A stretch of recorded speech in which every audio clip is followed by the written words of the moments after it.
Well, I like this analogy that I read once, and it's like you're in the kitchen, the sink is on, right? But the drain is plugged. So the sink fills up, and it fills up a little more, and it fills up a little more. Next thing you know, it's overflowing, right? You call the plumber. You go, plumber, my sink's overflowing. What do I do? The plumber goes, well, duh, clean it up. Clean up the floor. So you start mopping the floor, and you're mopping it, wringing out the mop, mopping it, wringing out the mop, and it just keeps overflowing. And you're mopping it, wringing out the mop, and so you call the plumber. I'm cleaning it up as fast as I can. It seems to be flowing even more. And so the plumber get 2 mops. So then you're mopping it, wringing it out, mopping it, wringing it out, and then you call him up, say, it's not working anymore. He says, get your family in there with mops. So you got 3 people in there now mopping and wringing it out, right? What's going on here? What should the plumber tell you to do? It makes perfect sense to turn off the water, right? Duh, turn off the water. That's the first thing to do. No, but this plumber says that you should start mopping and get more mops and more mops and more mops. Well, guess what? That's type 2 diabetes, where you have too much sugar. It's overflowing now. It's going into your urine, and you're going, there's more. And you go to the doctor, and the doctor says, what? Well, let's mop up that sugar. Let's lower the sugar in your blood. How do you do that? Well, with drugs. So you take drugs to mop up the sugar. And then when that doesn't work, you go back to the doctor and say, it's not working. And the doctor says, another mop, right? Another drug to mop up the sugar. And then you're on 3 drugs. And then you go back to the doctor and say, it's not working. My blood sugar's still high. And the doctor says, a bigger mop. Let's get in insulin. So they start telling you to inject insulin. So that'll really mop things up. And does that work? Well, not necessarily. So what we do in our diabetes solution kit, our program here, is simply turn off the water. That's it.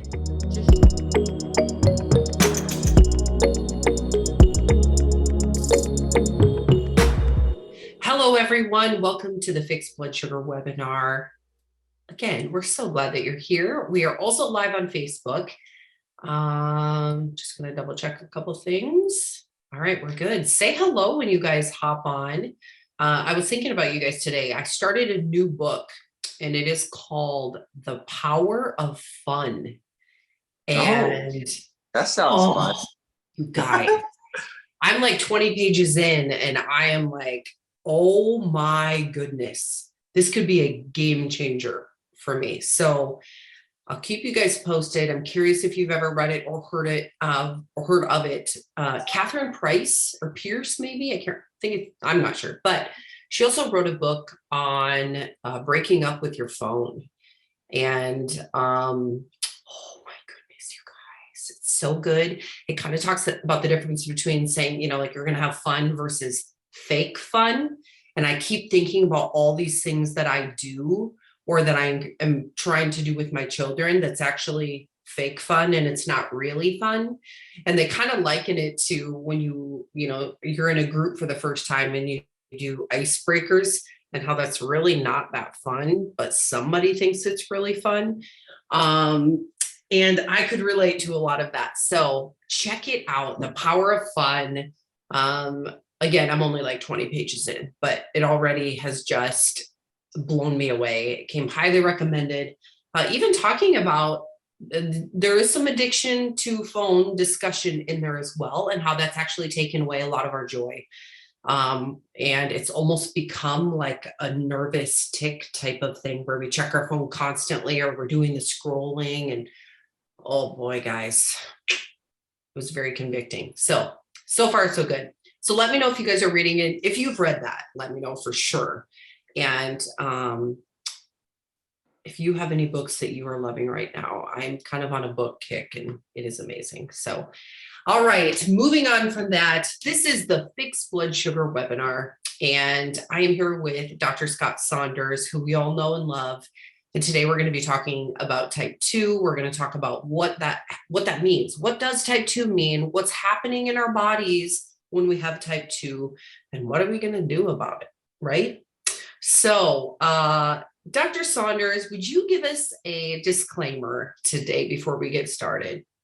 Okay, so the importance of the disclaimer is so that you don't think about this as me talking to you specifically. This is me talking to a large group of people.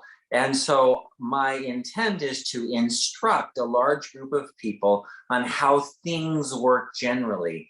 And sometimes it might apply to you and sometimes it might not. And so the application to your specific situation may require that you work with a professional, or just you may have to think about it and go, hey, is that me or no? Excuse me, that doesn't fit my situation, or it does. So that's the important part about this, is just understanding that it's general information. Wonderful. I have a comment here that says that chat is disabled, so I'm not sure why that would be. You just never know. I'll see what I can figure out, but let's go ahead and get started. What I want to talk a little bit about today is kind of every other week we want to talk about the basics of type 2, but we've been getting a lot of people who are hopping onto our webinar for the first time. Maybe they've recently been diagnosed with type 2. Maybe they've had it for years. They aren't sure what to do or even what's really happening in the body. And so what I love about Dr. Saunders is that he's so good at taking this scientific medical stuff and making it make sense to the everyday person like me. So would you mind sharing with us what is going on in the body when we have a type 2 diagnosis? Okay. So one of the unfortunate things that we have is we use a word called diabetes. And that word applies to so many different things in a medical sense that someone could be told they have diabetes and have a pituitary gland problem. Other people have a diabetes and they have an adrenal gland problem. Other people have diabetes, they have toxicity, too much. Other people have diabetes and they don't have enough insulin, for example. And so it's like we use the same word, but it has so many different meanings as to really not even be meaningful at all. So let's just kind of distinguish this sugar diabetes, right? The type 1, type 2, what does that even mean? Type 1 is where the pancreas doesn't make enough insulin. So if you don't have enough insulin, then you can't get the sugar and amino acids into your cells. Your cells require sugar for energy, most of them do, and your cells require amino acids to make proteins. Everything is proteins, all those enzymes, all the structure, your skin and all that, that's all made of protein. And so you have to be able to make protein. If you can't get amino acids into your cells, then you're not going to be able to make protein. The cells aren't going to be able to work. And so everything shuts down. So the problem in diabetes is we have the same name for two really opposite things. One is type 1 diabetes. The insulin, the pancreas is not making insulin, so the sugar can't get into the cells. So what happens? Well, you eat and your blood sugar goes up, but your cells can't take it in, so the blood sugar just goes up more, goes up more, goes up more, goes up more, and it just keeps going up. And so that's where people, like, they have diabetic coma because their blood sugar is so high. That's type 1 diabetes. Now, what's happening is the cells are starving. They're starving in a sea of sugar. They don't have any sugar inside them. And the membranes don't allow sugar to go through.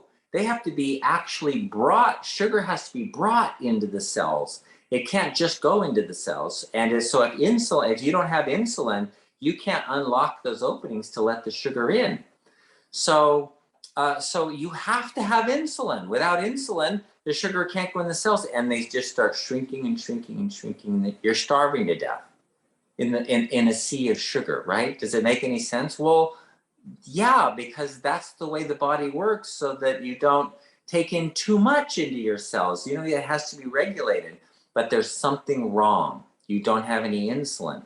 If you make insulin, it's great. Then the insulin comes, unlocks the door, and lets the sugar in, and everything works great, right? Well, now let's get to type 2 diabetes. What is type 2 diabetes? It's a problem of too much. So you have this oversupply, and the the cells are taking in sugar, taking in more sugar, taking in more sugar, more, and they're filling up. And you're sitting on the couch and you're not using that sugar. So what's happening? Well, the cells get too much sugar in them, and they block the insulin, saying, you know what? Nope, we're done. So then what happens? Well, the insulin's not working, so you eat and your blood sugar goes up, but it doesn't go into the cells. So type 1, blood sugar goes up. Type 2, blood sugar goes up. Aha, there's the connection. But they're completely opposite problems. One has no insulin, one has too much insulin, but you're resistant to it. It's kind of like, we use this, well, I like this analogy that I read once, and it's like, you're in the kitchen, the sink is on, right? But the drain is plugged. So the sink fills up, and it fills up a little more, and it fills up a little more. Next thing you know, it's overflowing, right? You call the plumber. You go, plumber, my sink's overflowing. What do I do? The plumber goes, well, duh, clean it up. Clean up the floor. So you start mopping the floor, and you're mopping it, wringing out the mop, mopping it, wringing out the mop, and it just keeps overflowing. And you're mopping it, wringing out the mop, and so you call the plumber. I'm cleaning it up as fast as I can. It seems to be flowing even more. And so the plumber gets, get 2 mops. So then you're mopping it, wringing it out, mopping it, wringing it out, and then you call him up, say, it's not working anymore. He says, get your family in there with mops. So you got 3 people in there now mopping and wringing it out, right? What's going on here? What should the plumber tell you to do? It makes perfect sense to turn off the water, right? Duh, turn off the water. That's the first thing to do. No, but this plumber says that you should start mopping and get more mops and more mops and more mops. Well, guess what? That's type 2 diabetes, where you have too much sugar. It's overflowing now. It's going into your urine, and you're going, there's more. And you go to the doctor, and the doctor says, what? Well, let's mop up that sugar. Let's lower the sugar in your blood. How do you do that? Well, with drugs. So you take drugs to mop up the sugar. And then when that doesn't work, you go back to the doctor and say, it's not working. And the doctor says, another mop, right? Another drug to mop up the sugar. And then and then you're on 3 drugs. And then you go back to the doctor and say, it's not working. My blood sugar's still high. And the doctor says, a bigger mop. Let's get in insulin. So they start telling you to inject insulin. So that'll really mop things up. And does that work? Well, not necessarily. So what we do in our diabetes solution kit, our program here, is simply turn off the water. That's it. Just shut off the water. And you know what? At first, your sink is still going to be full, but you're not spilling over anymore. And then after a while, you can drain out. You can start exercising and drain out the sink, right? Use up all that extra sugar that you had, because you're not putting it in anymore. And then you can work on unclogging the drain, which the clogged drain is the insulin resistance. So it makes perfect sense to just turn off the water, empty out the sink, and unplug the drain. That's the way we do it. And that's the diabetes solution kit. That's what our kit is supposed to do. So how does it work?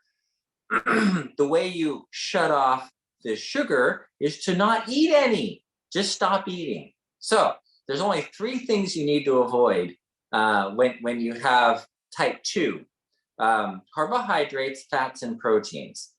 So, of course, we allow fats because they don't induce insulin. Proteins, they're okay, but they should be limited. And carbohydrates, we allow only non-digestible carbohydrates. So fiber, you can have all the fiber you want, but you're going to limit your sugar to 20 grams, just a tiny amount, not enough for your body to use every day. That is definitely not enough. Even if you're not exercising, it's not enough. So what's going to happen? Well, that shuts off the water from the sink, right? This shuts off the sugar. And then you have all this extra in your body. Remember, those cells got stuffed with sugar, and they're going to start using it and using it and using it and using it. And then they're going to go, okay, so now we can open up those insulin receptors again. And then your drain unclogs. It's a beautiful system and it works great. And we've had thousands, literally thousands of people who have done the program who have said, my blood sugar came down and then my insulin resistance came down and I'm back to normal again and I'm off all medications. Why? Because you don't need a mop when your sink's not overflowing. It's really cool. It's a cool system. I like it. I love this. And I love your description of this because it makes so much sense. It's so much easier to understand what's going on in the body if we have even the sink diagram. For me is just so good. I want to quick show you guys, if you're new here, the diabetes solution kit. This is the kit.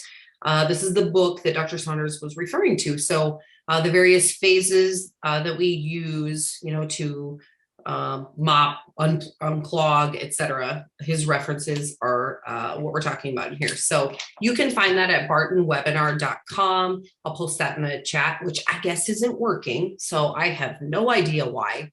It's just like everything with social media, just like updates, but then no one tells you and you're just supposed to figure it out. So sorry about that. Feel free to post anything in the Q&A, but bartonwebinar.com will give you a link to get your copy of the diabetes solution kit. Again, this is what Dr. Saunders uses in his office with his patients, and you're getting it at a much better price, might I add. Sorry, Dr. Saunders. Much better. Yes. You don't have to submit to insurance either. It's crazy. But anyway, so we're going to go through some of these questions here in the Q&A. One other note, if you want to see all of our past episodes, there is a link at bartonwebinar.com to our YouTube channel where there are over 140 episodes. So be sure to check that out. Let's see, we do have a question. Actually, let me ask this first. What are some common medications that are often prescribed after someone has been diagnosed with type 2? Oh, there's a lot of them now. There are so many. Gosh, of course, Metformin being a primary, it's been around a long time. It's like 30 years that Metformin's been available. A lot of experience, relatively few side effects, almost none. And it works pretty well, and it won't drop your blood sugar lower than normal. It'll get down, and it can get you to normal, but it won't drop you past normal is the advantage of that. So I think, Metformin being one, and then the other ones like the sulfonylureas have been around a long time also, but they can drop your blood sugar too low. So if you're doing something like the diabetes solution kit, you have to be really careful with what medications you're taking, because some of them cause you to make more insulin, like the sulfonylureas. And if you make more insulin than you need, then you can drop your blood sugar too low. And too low is really uncomfortable. It's like when you get fatigue and weakness and headache, and I can't even see straight and I can't think. Those kinds of things indicate that you may have hypoglycemia or low blood sugar. So, and some of the drugs will do that. So you have to be careful of that. And I do get quite a few emails from a lot of you guys that are on this webinar. One of the reasons that some people start the diabetes solution kit is because they don't like the side effects of their medications. And so, and they vary quite a bit, you know, even, well, lots of different issues. And so that's a really good option. That's another really good reason to really take a look at the diabetes solution kit and all of the phases. We have our friends, the Garcias, who are on here today. They said that I think they said hello from extremely hot Fort Worth, Texas. And so they have done this. I don't think they were loving the side effects of their medications. And so that was one of the reasons that I think they chose to do this, but have just been completely thrilled with their results, have had amazing results. And so we're just so happy for them. Vilo, I think it's 90 degrees here in South Dakota today. So that's pretty warm for me too. It's been 90 for like 2 weeks. We've had soccer tournaments and all sorts of stuff in this weather. It's just crazy. Dr. Saunders, where are you today? I'm in Santa Barbara. Santa Barbara's it's terrible. It's like 75 every day. It's always terrible there, isn't it? Yeah, it's so bad. Like every day we have to say the same thing. Another beautiful day in Santa Barbara. That's good. I'm not going to complain about the 90 degrees because I remember how long winter lasts in South Dakota, and the snow and the cold. We'll have like negative 40, and no. Okay. Anyway, let's get back to some of these questions, guys. Feel free to post your questions in the Q&A. Also, some of you maybe have noticed Joe is not here today. Joe is he volunteers and his wife helps to run the Royal Family Kids Camp in South Dakota, which is an amazing, amazing program. You can Google it, Royal Family Kids Camp. It is a week dedicated to foster children where they are just completely treasured and loved upon, and just, it's so cool. So check that out. But anyway, so he's completely unplugged. I sent a message yesterday about the webinar, and he said, have fun. I don't even remember what he said exactly, but he's having a good time. He's barely checking any of his messages. So, okay. So Jennifer is actually asking about Jardiance for diabetes. Is that safe to take? Yes, it's safe to take. It does increase the insulin, yeah, it's safe as long as your blood sugar's high. The idea, though, of the diabetes solution kit is that when your sink is not overflowing anymore, if you've turned the water off, then you don't need those mops to mop it up. So Jardiance is one of the mops that'll mop it up. And it's okay when you are spilling urine, you're spilling sugar in the urine, your blood sugar is really high. It's okay, but it doesn't resolve the problem. It doesn't fix the issue, and the cells are still overpacked with sugar. So the kit, the diabetes solution kit, the idea is that you don't need that anymore. That's the idea. Awesome. Okay. You mentioned protein, and Joyce is asking, how much protein should we be eating? Okay, that's a great question. And the answer is not easy because types of protein make a difference. And so if there's the meat protein is different than a milk protein, then it's different than broccoli, for example, or beans and rice. So the concentrated forms of proteins, things like meat and cheese, are fish, all of that. They have branched chain amino acids in them that induce mTOR. And so that kind of increases your risk of like cancers, for example. So you want protein, and to say, you should get, 100 grams of protein a day or something like that. That's not true for everyone. So you can't have that as a rule. And we should do a webinar on protein. That would actually be a good webinar. Okay. Okay. So for now, just look at it this way.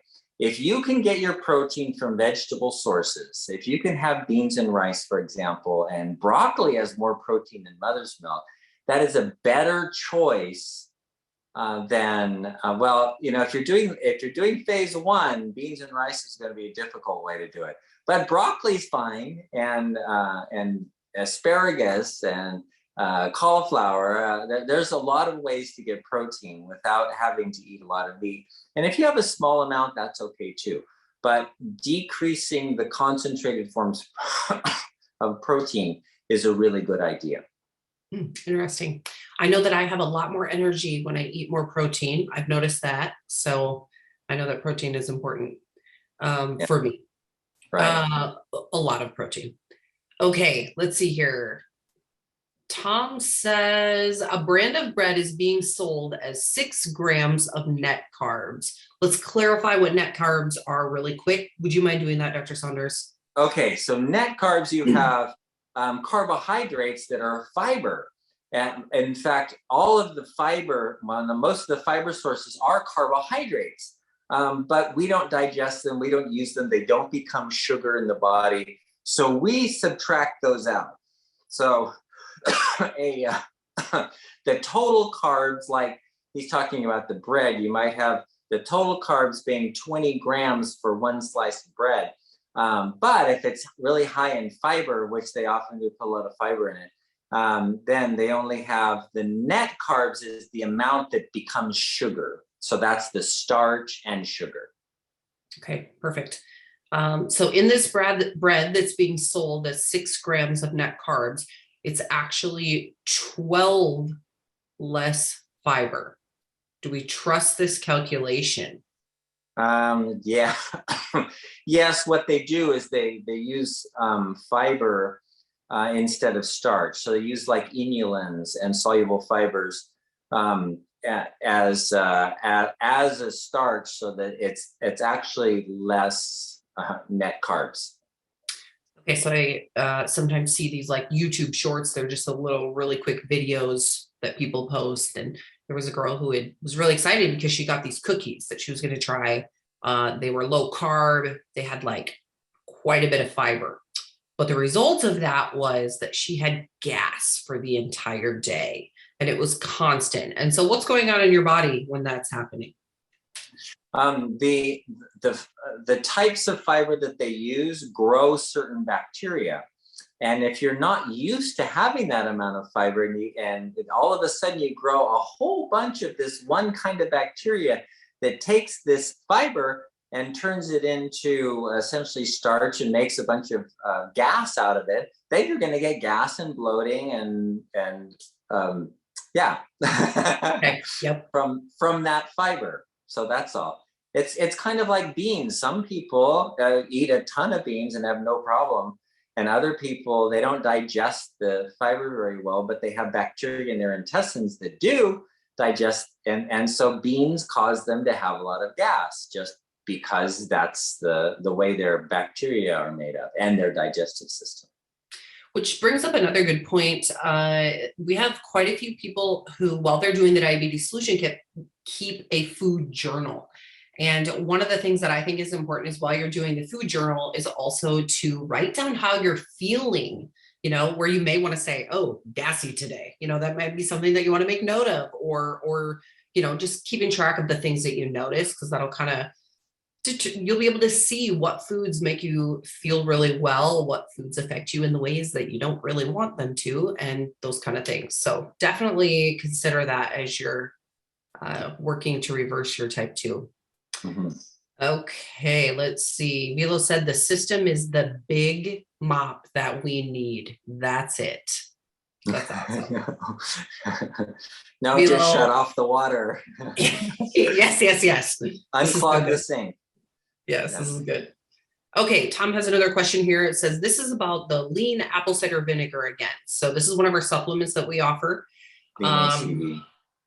And it says apple cider vinegar, not the heartburn supplement. It says, it is suggested to take this on an empty stomach or at least 2 hours before bedtime. If I eat around 6 p.m., I'm not sure that my stomach is empty even by 9 a.m.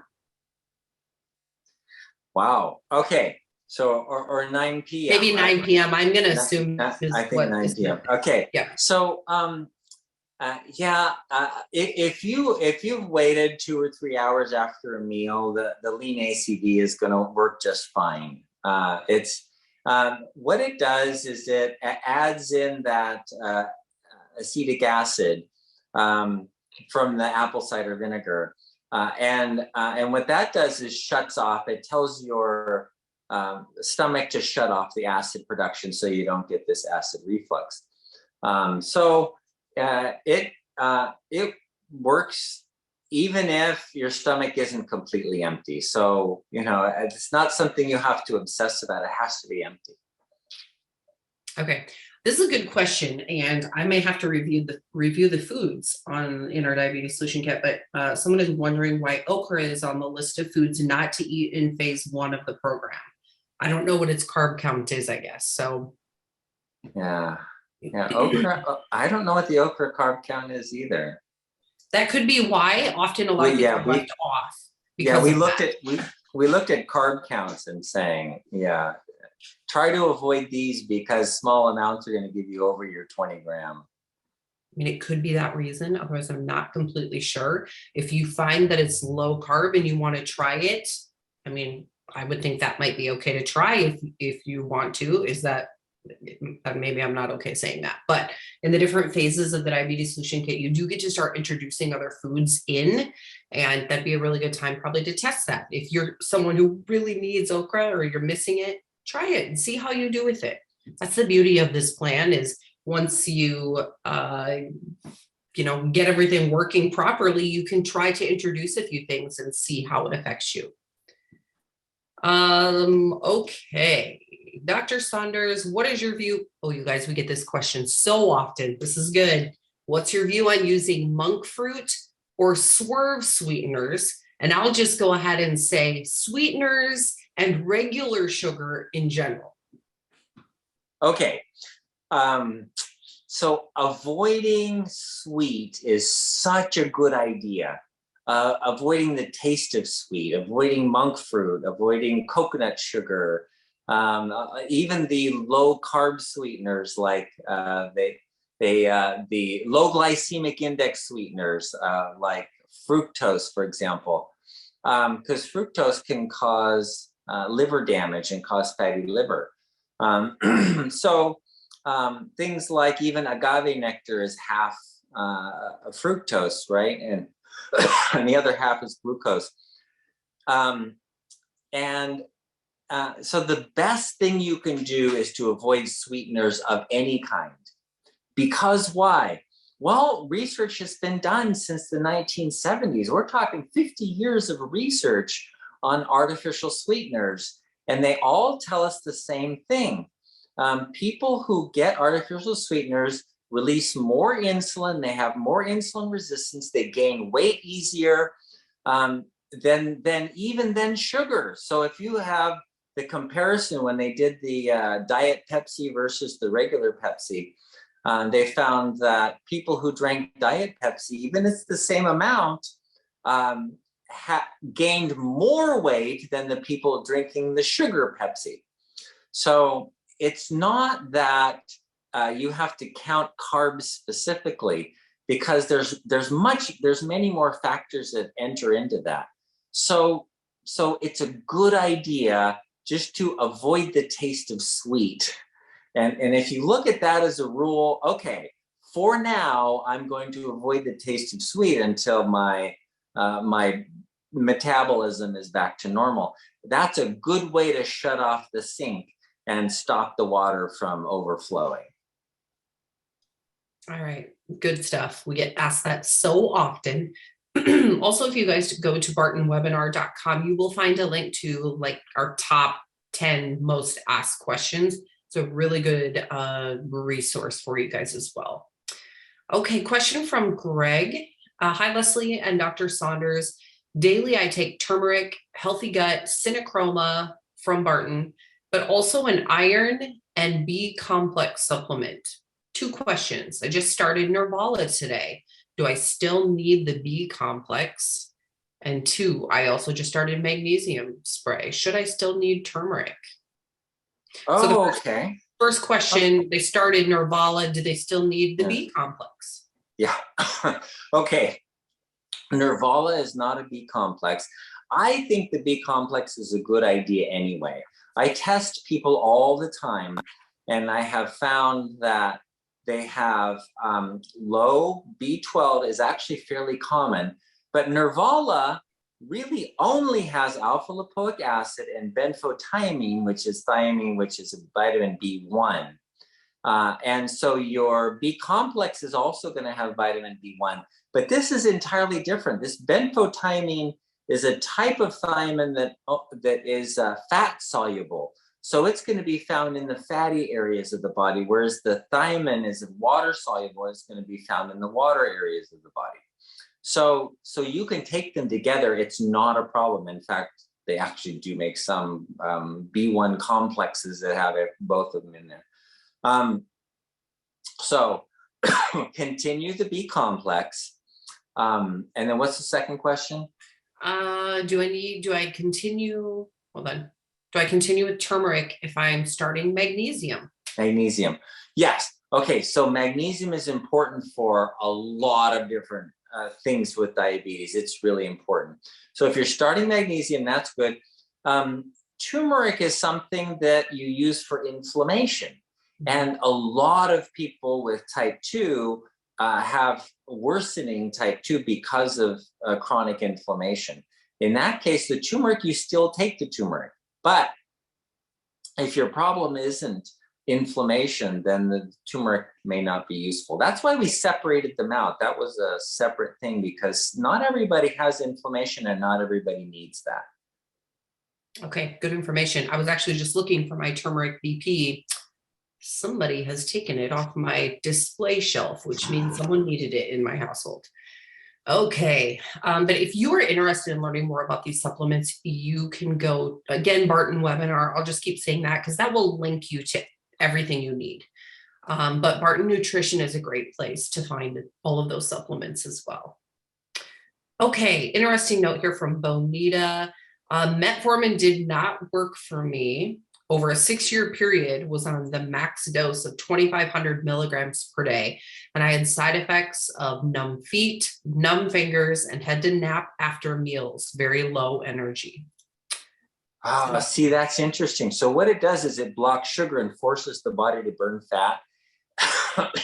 And some people, the insulin, have really high insulin and they don't burn fat well. And so all it does is like shut off their energy. And that's what it sounds like it did to her. Yes. So yeah, that's one of the side effects of it. Bonita says, was on Jardiance for a few weeks, but suffered from yeast and bladder infections from it. Is that common? No, well, yeah, it happens. Yeah, sure. Both. Okay, very interesting. Lupita says, howdy from New Mexico. Today's high is 104. That's warm also. That's warm. That's warm. Yes. Alan says, I love the picture of the beach in SB, Santa Barbara. It brings back memories. I'm a newbie. Oh. Hi, yeah, Alan. so you know the beach. Yeah, that's the what is it? What's it called? I forgot the name of the beach. It is beautiful. Okay, Mark says, hello all. Marco's from St. George, Utah, Southern Utah. Sometimes we're on the call with Dr. Saunders and he is in Utah. So been there. You know, I've been there a few times myself. We have a lot of retreats there, actually. It's absolutely beautiful. Okay, I'm just looking through some of these. Again, guys, the comments aren't working in the chat. No idea why. So sorry. So I'm going through some of these here in the Q&A. Luann. Okay, I'm not trying to promote my book, but I wanted to let you guys know that I wrote a chapter in the book on transformation about my type 2 reversal journey. That's awesome. I wrote about my success with your program. It became #1 international bestseller on Amazon in 7 categories. That is very cool. Okay, I got to copy that so I remember to share that. Thank you for sharing that, Luann. That is amazing. And congratulations. Okay. Greg is wondering if allulose if it's fiber. I've seen this on food reducing carbs, so net carbs are very low. Yeah, yeah. Allulose is a fiber. Some bacteria use it, and so yeah, it's fine. Nothing wrong with it. Okay, Bonita has another note. Rice spikes my blood sugar, and I raise grass-fed beef, but when I eat it, my blood sugar does not increase. Yes, good. Okay. So rice, clearly there's the sugar there. That's turning on the faucet, right? But the grass-fed beef, that's awesome. And beef is fat and protein, which isn't turning on the faucet, right? So you're not increasing, you're not adding sugar to your already high sugar diet. Okay. Someone had mentioned stevia, wondering if that, I think, fell into the category of sweeteners. And yes, it does. Yes, it does. I know. Velo says 7 grams for carbs in okra in a cup. 7 grams in a cup? That's pretty low. That's not bad. That's like squash. You know, a zucchini is about the same. That's 6 grams per cup. So yeah. So Yeah. you can eat okra. Just count the carbs. Okay, let's see. Oh, 4 net grams in okra. Okay. Krish says, let's see, type 2 diabetes causes many complications and also infections, low grade and high grade. Sometimes the low grade are difficult to manage. Example, a cough, which causes in turn other issues such as blurry vision. When it's gotten rid of, fatigue and vision all improve dramatically. Tell us, what is the best natural remedy for nasal and bronchial congestion? Thanks. Okay. So when you have congestion, you want to know why, because the why is will tell you how to deal with it. And if you don't know why you have something, then it could be this, it could be this, it could be this. So you talked about infections, allergies, inflammation. What is it that's causing the congestion? What's causing the congestion, nasal congestion, and the bronchial congestion? Sometimes it's inflammation from something you're eating. So people who are allergic to foods, let's say celiac disease, and they eat gluten, and then they get sinusitis. I'm sorry. I got a cough. I'm getting over my cough. That's good. That I had from COVID 3 weeks ago. It's getting better very slowly. So, as some people, so for example, that have gluten sensitivity, they eat gluten and they can get sinusitis, rhinitis, or bronchitis, coughing, because of something they ate. The inflammation in their stomach will show up somewhere. They actually did studies on this when they were looking at omeprazole. They were doing endoscopies, and they would tell people, you have celiac disease, and they go, no, I have an iron stomach, I can eat anything. And they said, no, we biopsied, you have celiac disease, so go off all gluten. So they go off gluten, and their rashes went away, their allergic rhinitis went away, their chronic cough went away, their asthma went away, their dandruff went away. All these things that they were using cortisone for, they didn't need anymore because they went off the gluten. So sometimes it's from a different place than you expect. It might be something, a pollen that you're breathing in, or something you're eating can be causing this congestion. So finding, excuse me, finding the underlying cause of your congestion is the first thing to do to deal with that. Very interesting. Okay. Susan is wondering, when is the optimum time of day to take fiber greens? Oh, I don't know. I take it in the morning, but I Do you don't take it know. on an empty stomach? No, no, Yeah. I take it with, I drink it with food and Yeah. yeah, So we don't know. I don't know. Yeah. Whenever you want a drink. Sorry. For some people, um, if if they take a lot of fiber, they'll have a short period of time before they have a bowel movement. So they may want to take it like in the morning or instead of at night and have to get up at night Yes, to have a bowel movement. So if people have that kind of issue, that's a good point. that may be an issue, but otherwise, I don't know that it matters. Okay, good point. Okay, let's see. This is a good question from Mark. Is it overkill to check your blood sugar more than once if you have type 2 diabetes?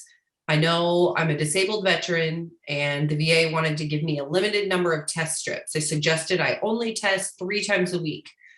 I tested 3 times. I would like to test more frequently, at least 2 or 3 times a day. What is recommended? Good question. Well, they recommend once a day. Like insurances generally with type 2 will say, okay, you can do your morning fasting blood sugar once a day just to see where your general control is. But you know what? If your hemoglobin A1C is way out, if you're like above 10 or something like that, then you have poor control, and doing it once a day may not be enough. In that case, I would recommend getting a CGM, a continuous glucose monitor. Those are great, and you can watch your blood sugar all day long, and you can see how what you eat affects your blood sugar. I think that would be great. And you're on phase 1, and you eat something, some okra, and you watch your blood sugar go up. And you go, oh, gosh, gotta get off the okra. Or whatever, and then you get into phase 2, and you see your blood sugar is like beautiful, staying in the middle, and then you eat a bunch of watermelon and it goes woo, like that. And you can actually see in real time what's happening to your blood sugar as you're trying out different foods and stuff. So just a little plug for a continuous glucose monitor. I think I would do that. Yes, I know. I really would like one just to watch. Okay. Sergio says, recently diagnosed type 2 diabetic yesterday, had breakfast and measured at fast before 120. After 2 hours after breakfast, it was 98. Is that right? Am I reading this correctly? Measured before 120, after 2 hours, 98. Okay, there we go. Any explanation? Thank you. Yeah, absolutely. So what happens is you eat, and your blood sugar starts out at 120. You eat, it starts going up. When it starts going up, your pancreas says, "Oh, we need some insulin." You release insulin.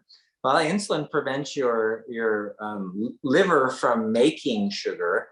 And it also allows the cells to bring the sugar into them, the ones that will, not all of them will, maybe if you have insulin resistance. So then your blood sugar comes down to normal again. And so that's the way it's supposed to be. It doesn't have to go up after eating. It should come down to normal when the insulin level is right. Okay. Joyce says, I just wanted to let you know that I've been on phase 1 for only a week and a half, and my numbers are in the low 100s, and I'm so happy. That is awesome. That is awesome. So Joyce, let us know, where were you when you started? I'm just curious. Okay. Let's see. Sue says, aren't there 7 forms of magnesium?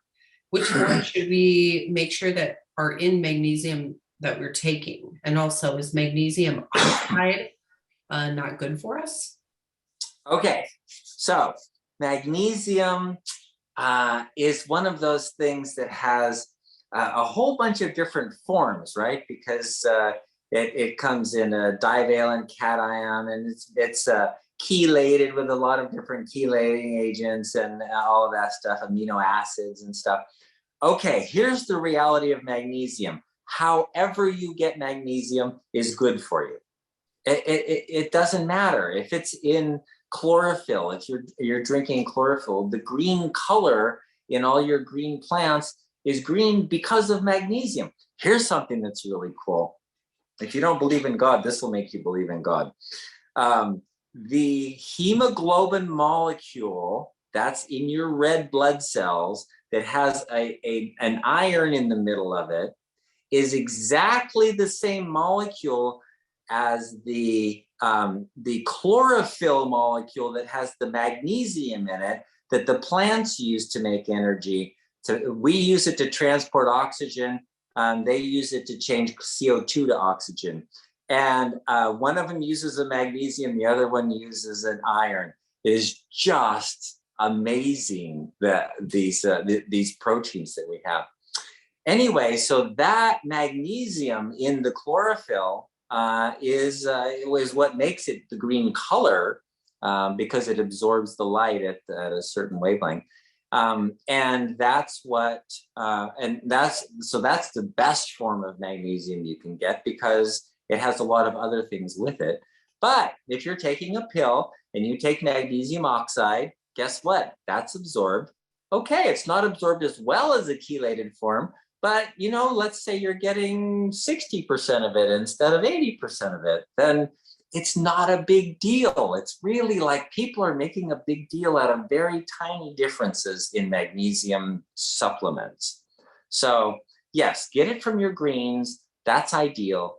And outside of that, whatever supplement you take is really not a big difference. Okay, so let's talk a little bit about the Easy Relief Magnesium from Barton Publishing. Hopefully you can see this. Actually, I'm going to change my view here. So what I really like about this, I was actually using a magnesium when I would supplement that I would drink. And that definitely affected a lot of my body. Your bowels will then be affected when you're drinking magnesium, which isn't always what you want. There may come a point where it's just too much. And so what I like about our Easy Relief Magnesium is that this is just a spray. So you can spray this. Typically, I like to use magnesium at night. I think it just kind of is another way to help you sleep a little bit better, get your muscles to relax, etc. But what is the recommended dosage for this? How many sprays are you supposed to do? Let's see. Oh, you can go 50 sprays. You just spray it all over your body. 20, 30 Yeah, sprays. I'm usually about 30 minimally when I use it at night. Yeah, and just spray it all over, and you don't even have to wipe it down very much. Let it dry on there. Yeah. You can find that at bartonwebinar.com. There's a link to that. And all of you who are joining, I can type in the chat. If you use code webinar25, you will save 25% on all of our supplements. And as you heard Dr. Saunders say, he would prefer that you get all of the things that you need through your food, and supplements are really there to support. And so just keep that in mind. But you can find out a lot of information when you go look at our supplements as well. So, okay, let's keep looking at our Q&A here. Barbara says that it is 90 degrees in Canada. She's in Ottawa right now. So yeah, she has nice weather too. Let's see. Someone's asking about magnesium. Got it. Okay, what is the best, most affordable continuous meter to use? Oh, I don't know. The Dexcom 6, I've been able to get people to get it. The other ones, they said you have to go through a supplier, and it wouldn't go through a pharmacy. So I don't know. The Dexcom 6 is great. It's a good monitor, and they have a new one now that the button on it is like the size of a penny. Instead of, they're usually about, the current ones are fairly large. The new ones are about the size of a penny. Interesting. Okay. All right. What else here? We did that. These are good questions, guys. Oh, Joyce, who I think started a week and a half ago, has her numbers in the low 100s, says they just started over 500 back in April. Wow, was put on 2 different insulins, diagnosed type 2, was on insulin 4 times a day. I'm currently insulin free completely. My doctor is shocked and confused, and I can't wait to see. I can't wait to see where I'm at in a couple of weeks. The doctor's shocked and confused that she just shut off the water instead of using a bigger mop. So good. Those are the best messages. Okay. We're excited for you. Keep us updated. This is so, so good. Sue says this is very helpful. Krish is wondering, in US Pharmacopoeia, what is the RMD for calcium? So recommended RDM, maybe recommended daily amount for calcium supplements. Let's see. Supplements cause constipation, and hence natural foods and dairy are preferred. Yeah. Please comment on this. Okay. Calcium. Calcium is abundant. You can't avoid calcium. Calcium is something that is not limited in your foods. It's in just about everything. So the idea that you have to have like some kind of supplement for calcium is really misguided. That's not true. Or that you should eat certain foods that are high in calcium, and that's misguided as well. In fact, as far as absorption goes, because of the nature of the proteins in like milk products, the amount of calcium you get is really minimal compared to what you'd get from spinach, for example. So it's not a simple one-to-one that when whatever you're eating, you're absorbing. In fact, when women were taking calcium supplements to build their bones, if they didn't have enough vitamin K, they were depositing all that calcium in their arteries and causing hardening of the arteries because they're taking a calcium supplement. You have to be really careful with what you're doing. So one of the reasons we don't have calcium in any of these, but we do have, if you look at Synachroma, it's got vitamin D and vitamin K. Because if you're absorbing more calcium because you have more vitamin D, you got to do something with that calcium, and putting it in your bones is a good idea, and that's where the vitamin K comes in. So having a way to absorb the calcium that you need, having sufficient vitamin D, and then having a way to use that calcium to put it into your bones, having sufficient vitamin K is a good idea. Now, there's much more to it than that. That is a tiny portion of a very complex system, because your calcium is monitored constantly and has to be exactly in that same range all the time. It has to be between 8.5 and 10.0. It's got to be right in that range. It can't vary outside of that, or else you're going to get cramps. Your muscles won't work. Your heart won't work. Your brain won't work. and so that's really important. So the simple thing about calcium, you don't need to supplement. Get enough vitamin D, get enough vitamin K, and then your other hormones like parathyroid hormone and all those help to keep you regulated as far as the calcium goes. Awesome. And just a shout out to Krish. I love Krish's questions. They're always so good.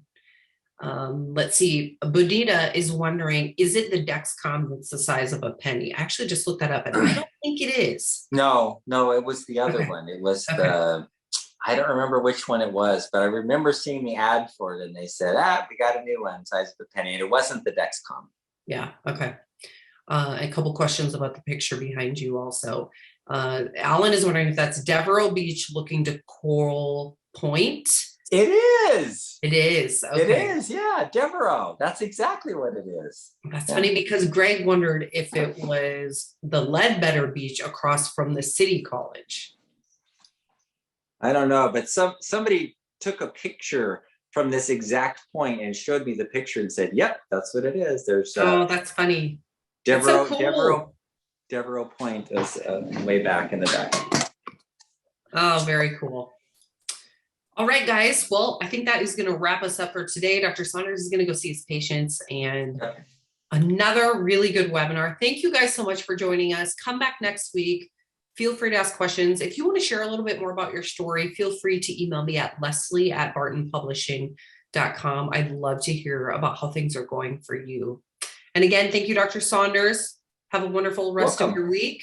Okay. We'll see you all next week. Bye-bye. Bye.